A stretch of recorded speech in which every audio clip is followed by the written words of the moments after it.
한때 한양에서 가장 기품 있는 가문이라 칭송받던 이씨. 가문의 저택에는 늙을 읽는 소리와 난초 향기가 끊이지 않았습니다. 대대로 충신을 배출하며 왕실의 두터운 신임을 받았던 이 판서의 집안은 백성들에게도 덕망 높은 명문가로 통했습니다. 하지만 그 평화는 단 하룻밤 만에 잿더미로 변하고 말았습니다. 달빛조차 구름 뒤로 숨어버린 칠흑 같은 밤, 고요하던 저택의 대문을 부수고 들이닥친 것은 차가운 쇠붙이를 든 금부도사들과 군사들이었습니다. 대역죄인 이판서와 그 가솔들을 모조리 압송하라. 는 서슬퍼런. 어명이 떨어지자마자 평화롭던 집안은 아수라장이 되었습니다. 영문도 모른 채 끌려나온 이 판서는 억울함을 호소했지만 이미 조작된 증거와 간신들의 모함은 그를 헤어날 수 없는 덫에 몰아넣은 뒤였습니다. 어린 아들 이겸은 담벼락 뒤 작은 틈새에 숨어 이 모든 비극을 지켜보아야만 했습니다. 아버지가 무릎을 꿇린 채 압송당하는 모습, 어머니의 처절한 비명, 그리고 평생을 함께해온 종들이 칼날 아래 쓰러지는 광경은 소년의 망막에 피로 새겨졌습니다. 불길이 집을 집어삼키며 가문의 영광이 재가 되어 날아갈 때 이겸은 입술을 깨물며 신음을 참아냈습니다. 여기서 소리를 내는 순간 가문의 마지막 핏줄마저 끊길 것임을 직감했기 때문입니다. 가족들이 처형장으로 끌려가던 날 이겸은 구걸하는 거지 틈에 섞여 아버님의 마지막 모습을 지켜보았습니다. 아버지는 죽음을 앞둔 순간에도 꼿꼿한 선비의 기계를 잃지 않았으나 군중 속에 숨은 아들을 발견하고는 눈으로 간절히 말했습니다. 살아라, 살아서 진실을 밝혀라. 그것이 이겸이 받은 마지막 유언이었습니다. 멸문지화의 참변 속에서 홀로 살아남은 이겸에게 세상은 거대한 감옥과 같았습니다. 도망자 신세로 산속을 전전하며 산짐승처럼 연명하던 그는 매일 밤 복수의 칼날을 갈았습니다. 하지만 힘없는 도망자가 권력의 정점에 선 간신들에게 대항할 방법은 전무했습니다. 전공법으로는 절대 그들의 곁에 다가갈 수 없다는 사실을 깨달은 이겸은 가장 위험하고도 은밀한 길을 선택하기로 합니다. 그것은 바로 왕의 가장 가까운 곳, 누구도 의심하지 않는 그림자인 내시가 되어 궁궐로 잠입하는 것이었습니다. 내시가 되기 위해서는 남성으로서의 정체성을 포기해야 하는 가혹한 관문이 기다리고 있었지만 이겸에게는 가문의 복수보다 귀한 것은 없었습니다. 그는 자신의 과거를 지우고 이름마저 바꾼 채 어둠 속에서 때를 기다렸습니다. 내 비록 가짜가 되어 궐에 들어가나 그곳에서 반드시 놈들의 목을 치리라. 이겸은 낡은 집신을 고쳐 신으며 궁궐의 높은 담장을 바라보았습니다. 이제 소년 이겸은 죽었습니다. 오직 복수만을 위해 심장을 얼린 채 왕의 그림자가 되기 위한 가짜 내시의 위태로운 첫걸음이 시작되는 순간이었습니다. 이겸이 내시가 되기로 결심한 순간부터 그를 기다리고 있는 것은 상상조차 할 수 없는 가혹한 시련이었습니다. 조선의 내시가 되기 위해서는 신체 일부분을 잘라내는 약물 검사를 통과해야만 했고 이는 곧 남성으로서의 삶을 영원히 포기하는 것을 의미했습니다. 하지만 가짜 내시로 잠입해야 하는 이겸에게 가장 큰 벽은 그 고통이 아니라 자르지 않고도 자른 것처럼 속여야 하는 불가능에 가까운 기만이었습니다. 이겸은 은밀히 도성의 뒷골목을 뒤져 몰락한 의원 출신의 조력자를 찾아냈습니다. 그는 과거 이겸의 아버지가 베풀었던 은혜를 기억하며 목숨을 걸고 이 위험한 도박에 동참하기로 했습니다. 도련님, 이것은 단순히 속임수가 아닙니다. 들키는 즉시 능지처참을 면치 못할 불충입니다. 의원의 경고에도 이겸의 눈빛은 흔들림이 없었습니다. 그는 특수한 약재를 사용해 일시적으로 신체 부위를 수축시키고 미리 준비한 짐승의 살점과 정교한 분장 도구를 활용해 검사관의 눈을 속일 치밀한 계획을 세웠습니다. 드디어 입궐을 위한 내시 선발의 날이 밝았습니다. 궁궐 한편에 마련된 어두운 방 안에는 긴장한 기색이 역력한 예비 내시들이 줄을 서 있었습니다. 이겸의 차례가 다가올수록 심장 소리는 귓가를 때리는 북소리처럼 커져만 갔습니다. 방 안에는 노련한 상선 내시와 섯을 펄은 눈매의 검사관들이 기다리고 있었습니다.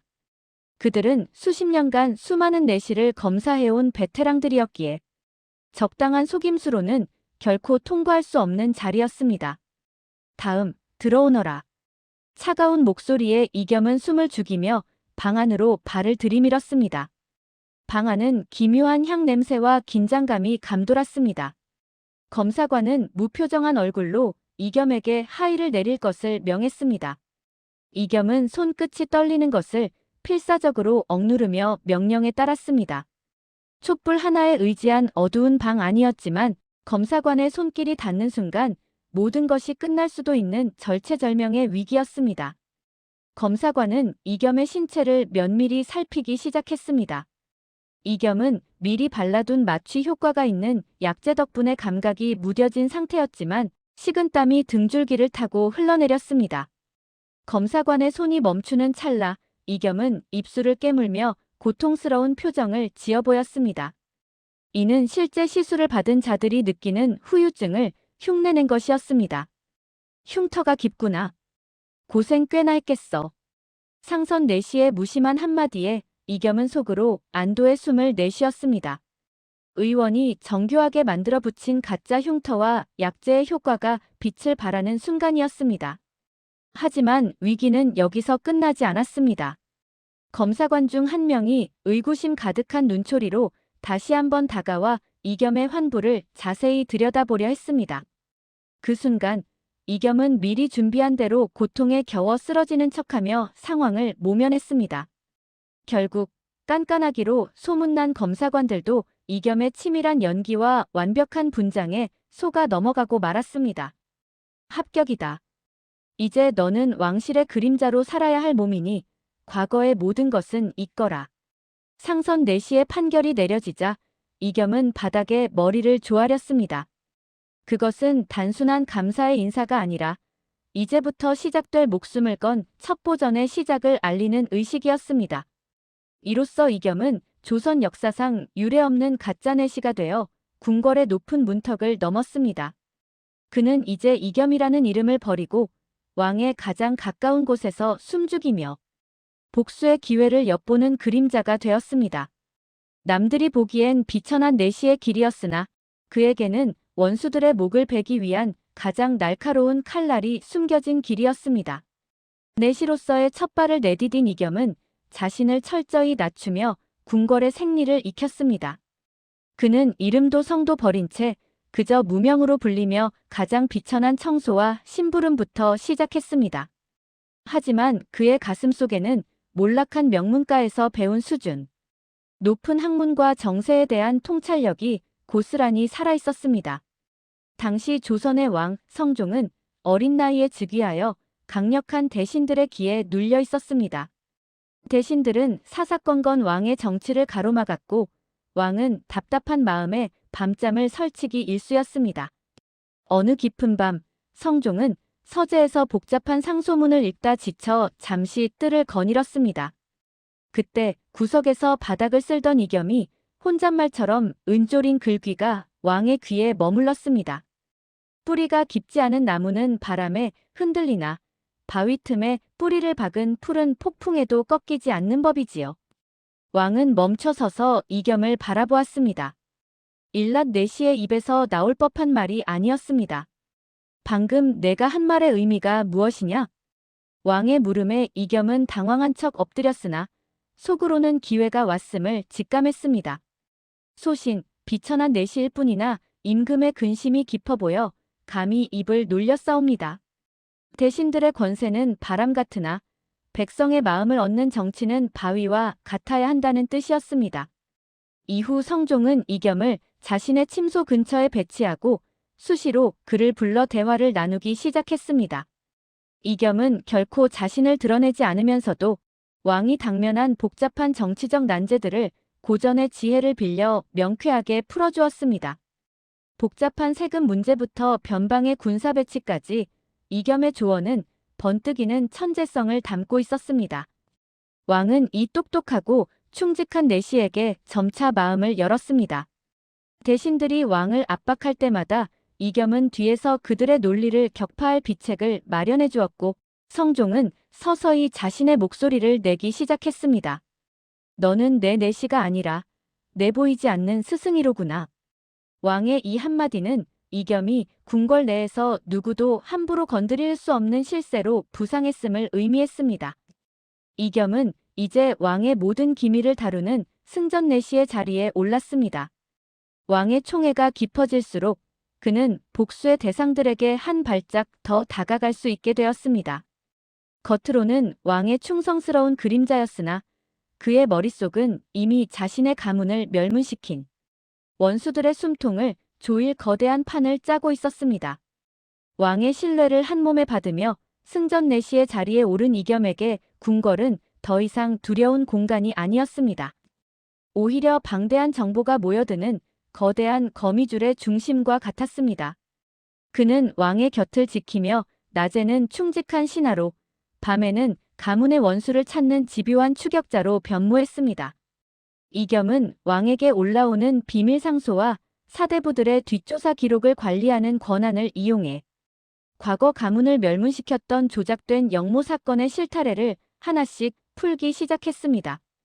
그러던 어느 날 이겸은 서고 깊숙한 곳에 숨겨져 있던 10여 년 전의 사초 일부를 발견했습니다. 그곳에는 자신의 아버지가 처형당하기 직전 끝까지 지키려 했던 비밀 장부의 존재가 기록되어 있었습니다. 그리고 그 장부를 가로채기 위해 아버지를 역적으로 몰아넣은 인물의 이름이 희미하게 적혀 있었습니다. 그 이름은 다름 아닌 현재 조정의 실세이자 왕의 절대적인 신임을 받고 있는 영의정 김자겸이었습니다. 김자겸은 이겸에게는 하늘과 같은 존재였습니다. 그는 왕의 스승이자 장인이기도 했으며 조정 백관의 생사여 탈권을 쥐고 있는 무소불위의 권력자였습니다. 이겸은 자신의 가문을 몰락시킨 원수가 바로 눈앞에서 왕의 인자한 조언자 노릇을 하고 있다는 사실에 치밀어 오르는 분노를 느꼈습니다. 김자겸은 과거 이 판서가 관리하던 막대한 군자금을 가로채기 위해 그를 역적으로 몰았고 그 과정에서 수많은 무고한 생명을 희생시켰던 것입니다.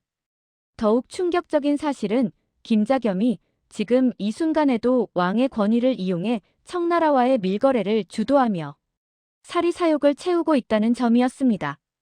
그는 왕이 자신을 총애하는 것을 역이용해 눈과 귀를 가리고 뒤로는 조정을 자신의 소나귀에 넣으려는 거대한 음모를 꾸미고 있었습니다. 이겸은 김자겸의 화려한 관복 뒤에 숨겨진 추악한 본 모습을 확인하며 온몸이 떨리는 것을 느꼈습니다. 이겸은 김자겸이 주관하는 비밀 연회에 왕을 대신해 참석할 기회를 얻었습니다. 그곳에서 김자겸은 이겸을 그저 왕의 눈귀를 대신하는 비천한 내시로 여기며 경계하지 않았습니다. 김자겸은 동료 대신들과 술잔을 나누며 과거 이 판서를 제거했던 일을 마치 훈장처럼 떠벌렸습니다. 이 판서 그 고지식한 늙은이가 죽을 때까지 내뱉지 않던 금고 열쇠가 지금 내 곳간을 채우고 있지. 그 비릿한 웃음소리를 들으며 이겸은 손톱이 손바닥을 파고들 정도로 주먹을 꽉 쥐었습니다. 하지만 이겸은 서두르지 않았습니다. 김자겸이라는 거대한 거목을 쓰러뜨리기 위해서는 단순한 자객의 칼날로는 부족했습니다. 그의 권력을 뿌리째 뽑아버릴 확실한 증거와 왕의 단호한 결단이 필요했습니다. 이겸은 김자겸의 밀거래 장부와 그가 가문을 몰락시키기 위해 꾸몄던 위조 서찰들을 수집하기 시작했습니다. 어둠 속에서 이겸은 다짐했습니다. 아버지가 억울하게 눈을 감았던 그 자리에서 김자겸이 누리는 모든 영광을 가장 비참하게 앗아가겠다고 말입니다. 이제 복수의 대상은 정해졌고 이겸의 치밀한 덫은 원수의 목을 향해 서서히 조여지기 시작했습니다. 복수와 충성, 그리고 진실 사이에서 이겸의 위태로운 줄타기는 이제 가장 치열한 국면으로 접어들었습니다. 궁궐의 공기는 차갑고도 무거웠으나 왕의 집무실인 강령전만큼은 늘 따뜻한 온기가 감돌았습니다. 왕 성종은 이제 이겸이 곁에 없으면 정사를 논하기 어려워할 정도로 그를 깊이 신뢰했습니다. 단순히 내시와 죽은 사이를 넘어 성종은 이겸에게 자신의 인간적인 고뇌와 고독까지 털어놓는 유일한 벗으로 대우하기 시작했습니다. 이겸은 왕의 가장 가까운 곳에서 그가 밤늦도록 백성들의 안위를 걱정하며 상소문을 읽다 지쳐 잠드는 모습을 매일 같이 지켜보았습니다. 어느 깊은 밤, 성종은 문득 이겸을 불러 술상을 마주하게 했습니다. 내시와 왕이 독상을 마주하는 것은 파격적인 일이었으나 성종은 개의치 않았습니다. 무명아, 너는 어찌하여 나를 그토록 성심껏 보필하느냐? 조정의 신료들은 저마다의 입속을 따지느라 바쁜데 너의 눈빛만은 오직 나만을 향하고 있구나. 왕의 진심 어린 물음에 이겸은 순간 가슴 한구석이 서늘해지는 것을 느꼈습니다. 자신의 눈빛이 왕을 향했던 것은 충성심 때문이 아니라 왕의 뒤편에 서 있는 원수 김자겸을 감시하기 위함이었기 때문입니다. 왕은 술잔을 기울이며 말을 이어갔습니다. 나는 가끔 이 화려한 골룡포가 나를 짓누르는 굴레처럼 느껴진다. 내가 가장 믿는 영의정 김자겸마저 가끔은 나를 왕이 아닌 자신의 뜻을 이룰 도구로 보는 듯해 외로울 때가 많다. 하지만 너만은 다르겠지. 성종의 목소리에는 깊은 피로감과 함께 이겸을 향한 무한한 신뢰가 담겨 있었습니다. 이겸은 술잔을 든 손이 미세하게 떨리는 것을 감추기 위해 고개를 숙였습니다. 이겸의 마음속에는 거대한 파도가 일렁이기 시작했습니다. 복수를 위해 궁궐에 들어왔고 김자겸을 무너뜨리기 위해 왕의 총애를 이용하려 했던 자신의 계획이 흔들리고 있었던 것입니다. 자신을 진심으로 아껴주는 주군을 기만하고 있다는 죄책감과 가문의 원수를 갚아야 한다는 사무친 원한이 충돌했습니다. 만약 김자겸을 치기 위해 왕의 권위를 흔들어야 한다면 자신은 과연 어떤 선택을 해야 할 것인가에 대한 고뇌가 그를 괴롭혔습니다. 특히 김자겸의 딸인 중전의 간곡한 청탁이나 김자겸의 교묘한 이간질 속에서도 왕이 끝까지 이겸을 감싸고 돌 때면 이겸의 갈등은 극에 달했습니다. 그는 밤마다 부모님의 위패를 몰래 모셔둔 사찰을 찾아가 기도를 올렸습니다. 아버님, 소자가 가야 할 길이 정녕 이 길뿐입니까? 저 인자한 임금의 마음을 이용하는 것이 가문의 기계를 지키는 일입니까? 하지만 돌아오는 대답은 차가운 산바람뿐이었습니다. 그러던 중 이겸은 김자겸이 왕의 건강을 해치기 위해 매일 올리는 탕약에 미량의 독을 섞고 있다는 충격적인 단서를 포착하게 됩니다.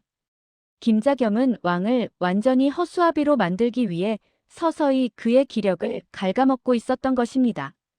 이 사실을 알게 된 순간 이겸의 흔들리던 마음은 분노로 다시 단단해졌습니다.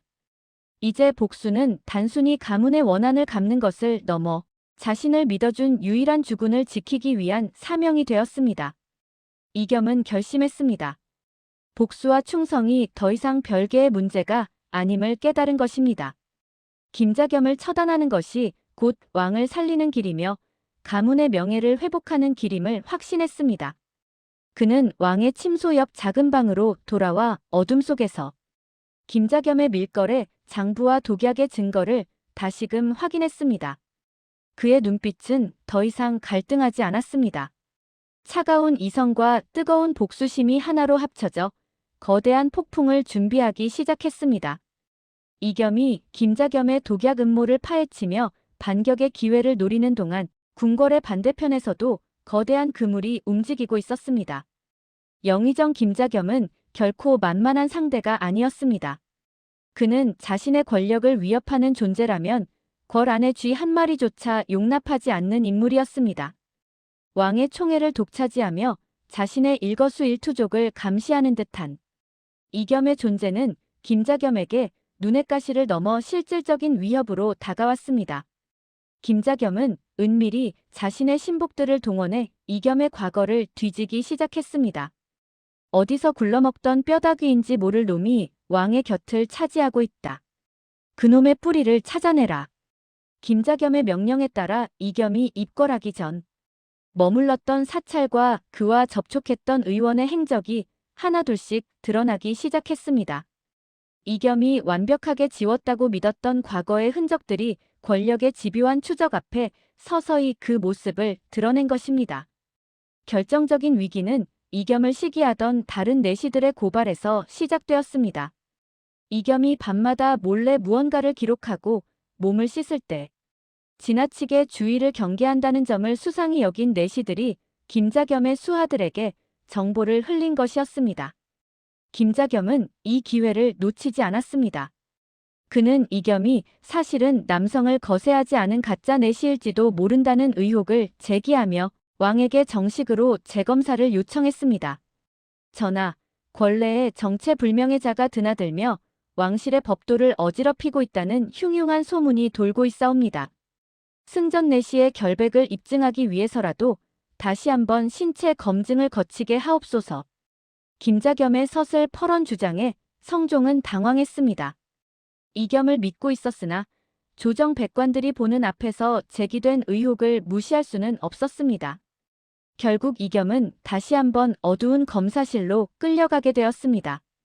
이번에는 과거와 달랐습니다. 김자겸이 직접 매수한 의관들이 눈을 부릅뜨고 기다리고 있었고 방 밖에는 금부도사들이 칼을 찬 채 대기하고 있었습니다. 이겸은 절체절명의 위기에 봉착했습니다. 과거에 썼던 임시방편의 약재나 분장은 이미 김자겸 측에서 파악하고 대비했을 가능성이 컸습니다. 이겸은 차가운 바닥에 엎드려 머리를 굴렸습니다. 이 덫을 빠져나가지 못하면 자신의 목숨은 물론 가문의 복수와 왕의 안위까지 모두 물거품이 될 상황이었습니다. 검사관이 차가운 손길로 다가오는 찰나 이겸은 극단적인 결단을 내렸습니다. 그는 품속에 숨겨두었던 작은 단도를 꺼내 자신의 허벅지를 깊숙이 찔렀습니다. 비명이 터져 나오려는 것을 참으며 그는 쏟아지는 피를 이용해 환부를 가리고 고통에 겨워 발작하는 척 연기했습니다. 검사실은 순식간에 피바다가 되었고 당황한 의관들이 이겸을 부축하려 달려들었습니다. 이겸은 이 혼란을 틈타 미리 준비했던 조작된 신체적 특징을 의관의 눈앞에 잠시 노출한 뒤 의식을 잃은 척 쓰러졌습니다. 김자겸의 수하들은 당황했습니다. 피가 너무 많이 쏟아져 제대로 된 검사가 불가능해진 데다 이겸이 고통스러워하는 모습이 너무나 처절했기에 더 이상의 강압적인 검사는 왕의 노여움을 살까 두려웠던 것입니다. 결국 이번 재검사는 이겸의 자해라는 극단적인 선택 덕분에 불완전하게 종결되었습니다. 하지만 김자겸은 포기하지 않았습니다. 그는 이겸의 눈빛에서 본능적인 공포가 아닌 무언가를 숨기려는 강한 의지를 읽어냈습니다. 독한 놈이로구나. 하지만 피를 흘린다고 해서 내 정체가 사라지는 것은 아니다. 김자겸은 이제 이겸을 단순히 제거해야 할 경쟁자가 아니라 자신의 목숨을 걸고 싸워야 할 대적으로 인식하기 시작했습니다. 덫에 걸렸으나 죽지 않은 이겸, 그리고 그를 다시 사지로 몰아넣으려는 김자겸의 수싸움은 이제 궁궐 전체를 피로 물들릴 마지막 연회를 향해 치닫고 있었습니다. 자해를 통해 간신히 정체 탈로의 위기를 넘긴 이겸은 이제 더 이상 물러설 곳이 없음을 깨달았습니다. 몸에 상처가 채 아물기도 전 그는 김자겸을 단숨에 무너뜨릴 최후의 판을 짰습니다. 그것은 바로 왕의 탄생을 축하하는 궁중 연회, 만수무강의 잔치였습니다. 김자겸은 이 연회를 기해 왕의 탕약에 넣던 독의 양을 늘려 왕을 실신시킨 뒤 섭정을 선포하려는 대담한 역모를 꿈꾸고 있었습니다. 연회 당일 궁궐은 화려한 등불과 풍악소리로 가득 찼지만 이겸의 눈에는 그 모든 것이 곧 닥쳐올 피바람의 전조로 보였습니다.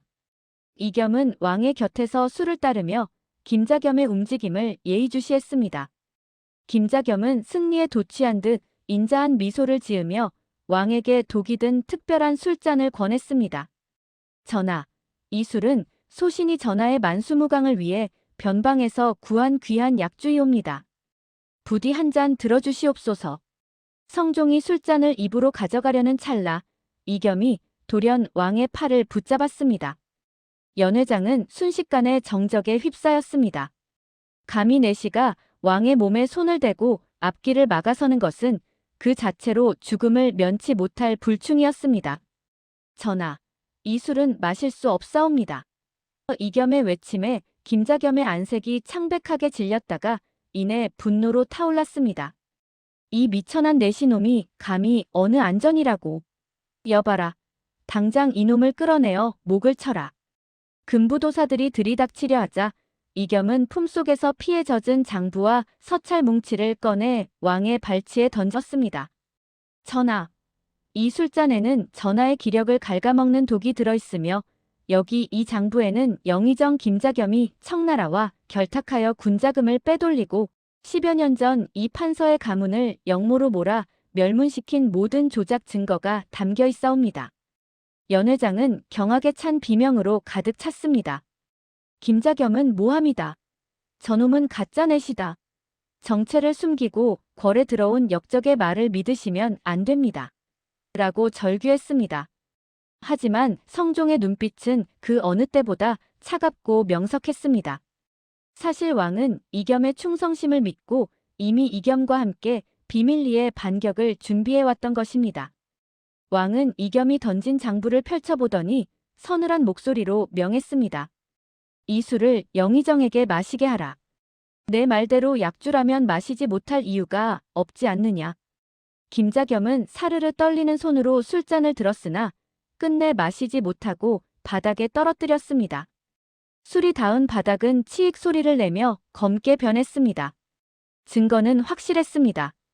그 순간 이겸은 왕 앞에 엎드려 자신의 정체를 고백했습니다. 전하, 소신은 억울하게 죽어간 이 판서의 아들 이겸이옵니다. 아버님의 원수를 갚고 전하를 지키기 위해 내시의 몸으로 위장하여 궐에 들어왔사오니 이제 소신을 죽여 업도를 세워주시옵소서. 성종은 눈물을 흘리며 엎드린 이겸과 사시나무 떨듯 떠는 김자겸을 번갈아 보았습니다. 왕은 자리에서 일어나 단호하게 선포했습니다. 대역죄인 김자겸과 그 일파를 모조리 압송하라. 그리고 이 판서 가문의 억울한 누명을 벗기고 모든 관작을 복구한다. 김자겸은 현장에서 끌려나갔고 화려했던 연회장은 정의가 실현되는 심판의 장이 되었습니다. 이겸은 차가운 바닥에 이마를 맞댄 채 10여 년간 가슴을 짓눌렀던 무거운 돌덩이가 내려가는 것을 느꼈습니다. 아버지가 돌아가시던 그날의 붉은 불길이 이제야 원수의 파멸이라는 불꽃으로 타오르며 가문의 원한을 씻어내고 있었습니다. 김자겸 일파가 몰락하고 이 판서 가문의 명예가 회복된 뒤 궁궐에는 기묘한 정적이 찾아왔습니다. 가문의 원한을 풀고 왕을 지켜낸 이겸이었지만 그에게는 해결해야 할 마지막 문제가 남아있었습니다. 그것은 바로 가짜 내시로서 왕실과 국법을 기만했다는 엄중한 사실이었습니다. 비록 공이 크다 하나 남자의 몸으로 내명부의 금기를 어긴 것은 결코 가벼운 죄가 아니었습니다. 조정의 대신들은 이겸의 공을 인정하면서도 법도를 세워야 한다며 그를 처벌해야 한다고 목소리를 높였습니다. 성종은 깊은 고민에 빠졌습니다. 자신의 목숨을 구하고 나라의 암덩어리를 제거해준 벗이자 스승과 같은 이겸을 사지로 몰고 싶지 않았기 때문입니다. 하지만 왕으로서 법을 무시할 수도 없는 노릇이었습니다. 심판의 날, 이겸은 수의가 아닌 정갈한 선비의 옷차림으로 왕 앞에 섰습니다. 그는 스스로 자신의 관모를 벗어 바닥에 놓았습니다. 전하, 소신은 복수를 위해 전하의 눈과 귀를 속였습니다. 이는 죽어 마땅한 죄이오니 부디 법에 따라 저를 처단하시어 왕실의 위엄을 바로잡으소서. 이겸의 목소리는 담담했고 그 눈빛에는 일말의 미련도 남아있지 않았습니다. 성종은 한참 동안 이겸을 내려다보다가 곁에 있던 상선 내시에게 명했습니다. 승전 내시 무명은 정체를 속여 왕실을 기만한 죄가 무거우나 영모를 막고 충절을 다한 공 또한 크다. 이에 본좌는 무명을 궁궐에서 죽은 자로 처리하고 그 이름을 내시부 명부에서 영원히 지우노라. 왕의 판결은 기묘했습니다. 처형이 아니라 기록상의 죽음을 선포한 것입니다. 성종은 이겸에게 다가가 나직한 목소리로 덧붙였습니다. 이제 너는 죽었다. 그러니 이 궐을 나가 다시는 돌아오지 마라. 대신 이 판서의 아들 이겸으로서 세상에 나가 내가 꿈꾸던 백성들의 삶을 살거라. 이것이 내가 너에게 줄 수 있는 마지막 어명이자 우정이다. 그날 밤 이겸은 아무도 모르게 궁궐의 뒷문을 통해 궐을 나섰습니다. 손에는 왕이 하사한 작은 노잣돈 주머니와 새로운 신분을 증명하는 서찰만이 들려 있었습니다. 그는 높은 궁궐 담장을 뒤로하고 어둠 속으로 걸어 들어갔습니다. 10여 년 전 도망자가 되어 숨어들었던 그 길을 이제는 당당한 한 남자가 되어 걸어 나가는 것이었습니다. 세월이 흘러 저작거리에는 기이한 야담 하나가 돌기 시작했습니다. 왕의 곁에서 귀신 같은 지혜로 간신들을 소탕하고 연기처럼 사라진 그림자 내시에 대한 이야기였습니다. 사람들은 그가 신선이 되었다느니 혹은 북방의 장수가 되어 나라를 지키고 있다느니 저마다의 추측을 내놓았습니다. 어느 평화로운 시골 마을, 작은 서당에서 아이들을 가르치는 한 훈장이 있었습니다. 그는 매일 저녁 서쪽 궁궐 하늘을 바라보며 조용히 미소 짓곤 했습니다. 가문의 복수자도 왕의 그림자도 아닌 그저 평범한 사람으로서의 삶. 이겸은 그렇게 전설 속의 주인공이 되어 사람들의 기억 속에 남았고 그의 이야기는 야담이라는 이름으로 오래도록 후세에 전해졌습니다. 재밌게 보셨다면 구독, 좋아요 눌러주세요.